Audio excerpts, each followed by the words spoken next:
झुड़ाला झुड़ाला असांजी हयाती, ॿई नेण आला असांजी हयाती। न महफ़ल न साकी न की जाम आहे, प्यासा प्याला असांजी हयाती।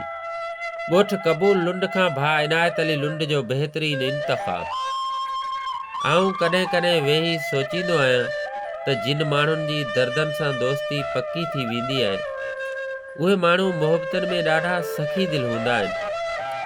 कुर्ब में कंजूस ऐं कंजूस पाई कंदड़ माण्हुनि खे वक़्तु अहिड़ो त कूड़ो सिक्को बणाए छॾींदो आहे, जेको वक़्त ते दिलनि जे दुकाननि तां हमेशह बेमानाइतो थी मोटी ईंदो आहे ऐं रहिजी वेंदियूं आहिनि सिर्फ़ु मयारूं अरमान ऐं डिघो अफ़सोस। जीअ जे जज़्बनि में महबूब जे मोहबतनि खे माणण लाइ इंसान खे मन हथां मजबूर थी हज़ार ऐं ॾुख ऐं ॾाखणनि मां गुज़रणो पवंदो आहे।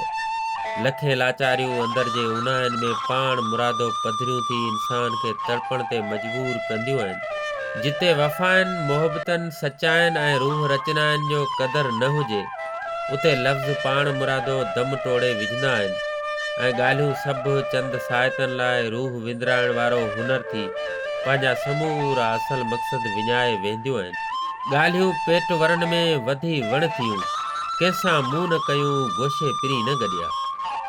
अजाई अञा ते मोह मटींदड़ माण्हू बि वक़्तु गुज़रण खां पोइ तमामु घणो पछताईंदा आहिनि।